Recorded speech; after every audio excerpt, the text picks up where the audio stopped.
Once you've written the divorce papers, pack your things quickly and get out of my house, my husband said, sneering provocatively. Beside him, his mistress was dreamily looking around the house.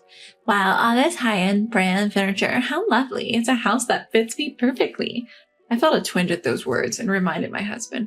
Just so you know, I'm taking all my personal things with me on moving day, okay? Then my husband looked at me as if he was about to burst out laughing. Of course. If your stuff was left behind, it would just remind me of the miserable days we've had so far. Apparently, he still doesn't understand the true meaning of my words. Just watch. Make sure you don't regret it later. My name is Karen. I'm a 26-year-old interior coordinator. My husband Joseph is 31 and works in the construction industry. We met through our hobby of DIY and have been married for a quick 3 years. At first, we cared for each other, but now I feel grateful we didn't have children.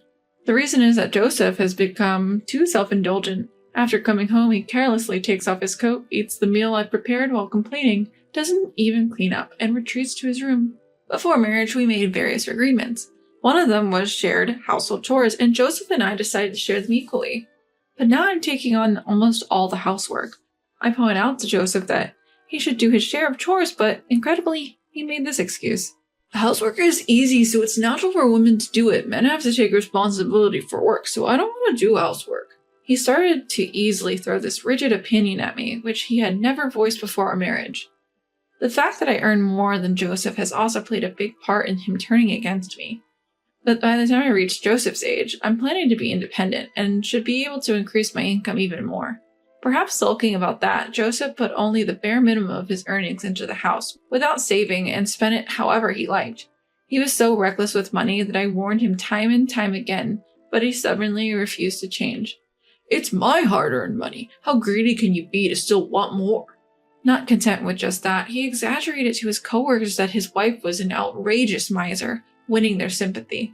It was Joseph's generosity with money and the perception of domestic unrest that attracted his affair partner, Linda. She's 24 years old, working at Joseph's company as a temporary employee. There are a few young men at my husband's company, and even those a bit older are still considered young. That's probably why 31-year-old Joseph caught her eye.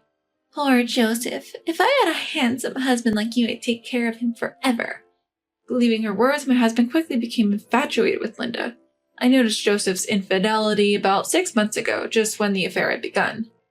One day, an unknown woman called Joseph's mobile phone, and when I searched for her name on social media, I found Linda.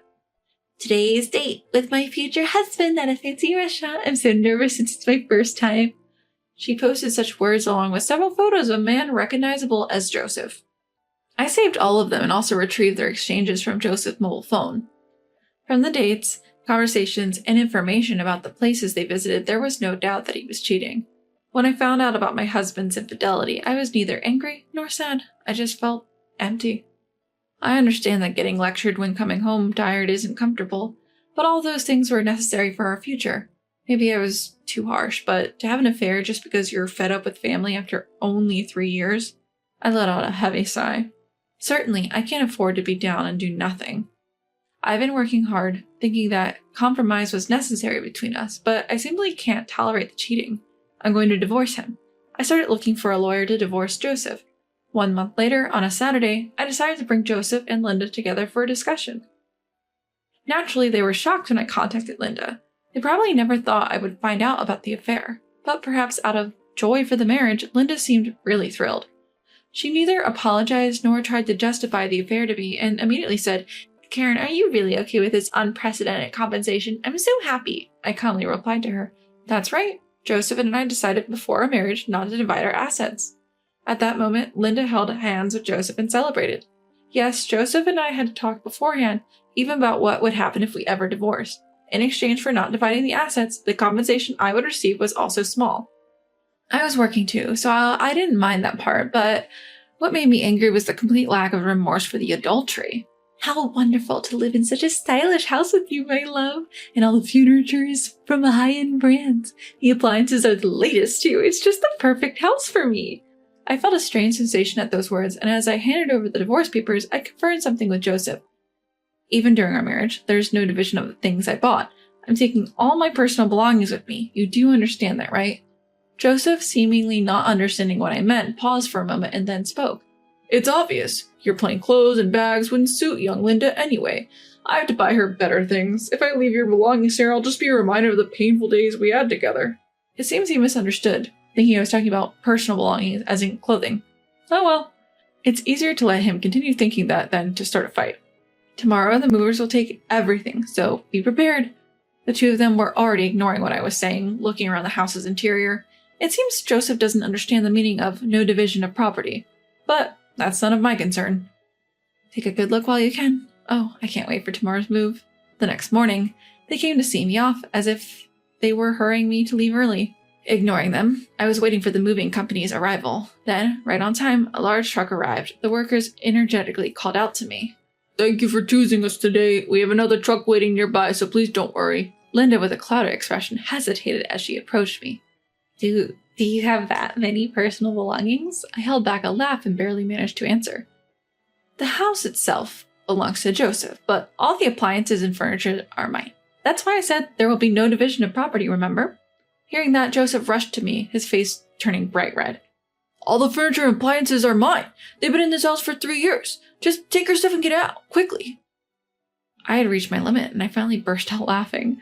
I had a feeling, but he really didn't understand what no division of property meant.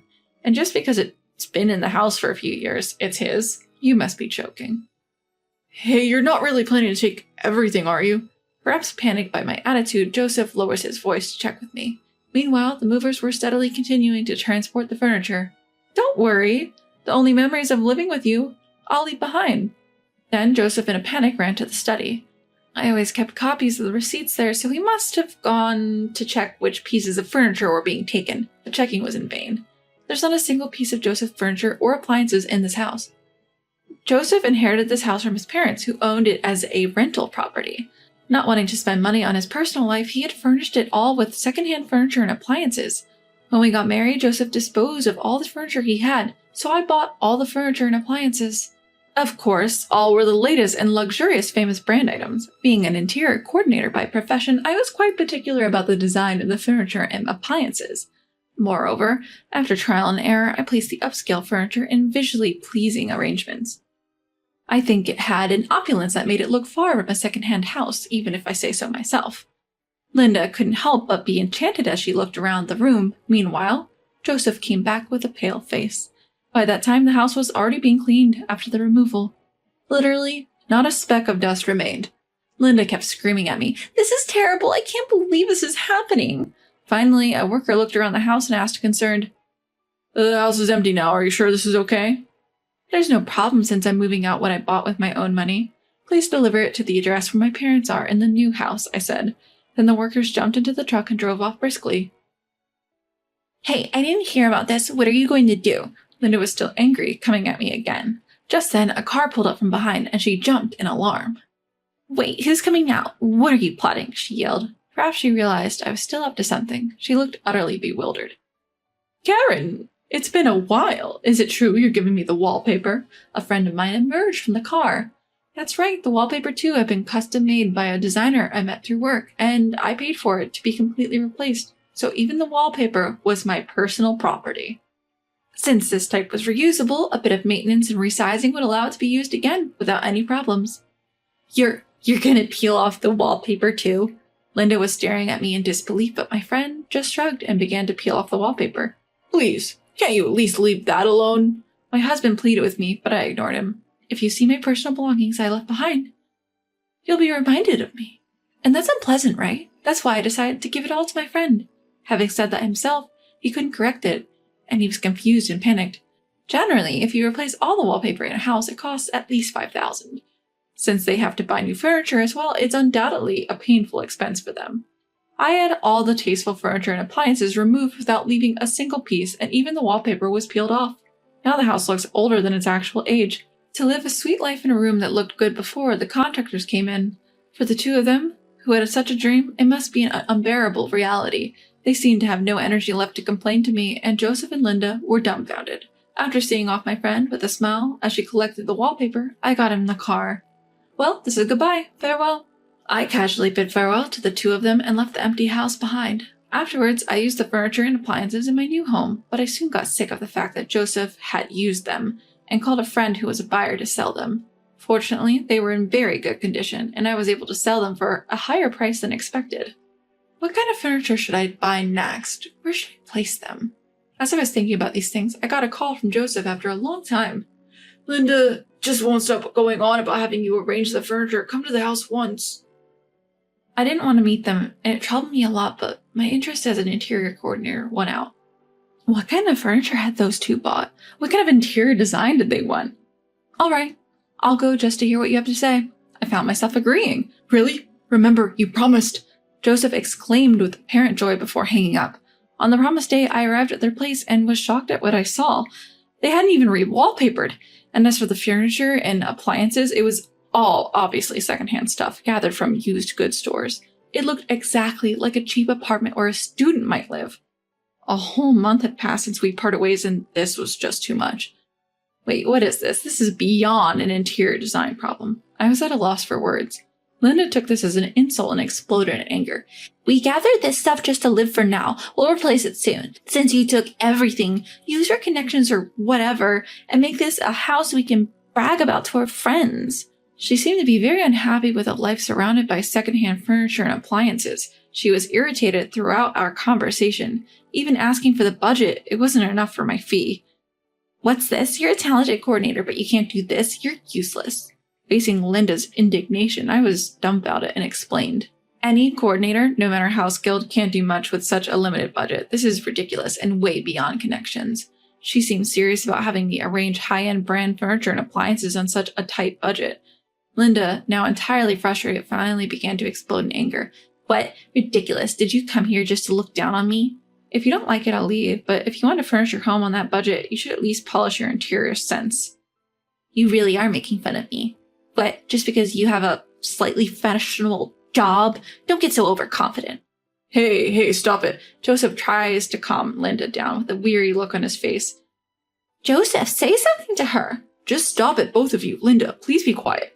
I'm sorry for the noise. After everything, I had to marry Linda. But as you can see, she's angry all the time, and it's tough every day. Apparently after I left, they had a big fight in the now empty house, but since Linda had already quit her job to get married and had reported the marriage to her parents, she had nowhere to go. Joseph confessed that he married Linda solely out of compromise so she would take care of the housework.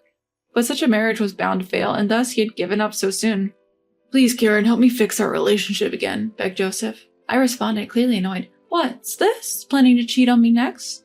No, the thing with Linda was just temporary. Confusion. After you left, I realized that there's no one more wonderful than you, Karen. You're not serious, are you? I suddenly realized I had raised my voice. You're the one who told me to get out of this house, right? I divorced you, just like you wanted. You can't possibly expect me to change my mind now. Please, Karen, don't call me by my first name so casually. This rundown house is your chosen castle with your affair partner. You two should get along together. Wait, Karen. Ignoring Joseph's pleas, I quickly left the house. It's not worth satisfying curiosity by looking into someone else's downfall. What a life lesson, I thought to myself. Later on, I heard that Joseph and Linda begged their parents to help with the cost of purchasing furniture and appliances, but they were apparently disowned by both sets of parents. No one would help with buying furniture and appliances, let alone forgive them for marrying after an affair. So they reluctantly continued to live in that second-hand house. I can't even muster any sympathy for them anymore. It's the result of their actions. As for me, I recently met a male interior designer through work. Lately, on weekends, we've been going out together quite often. I've been cautious about dating men for a while, but maybe it's time to think about starting a new life. With those thoughts in mind, I'm off on another date today.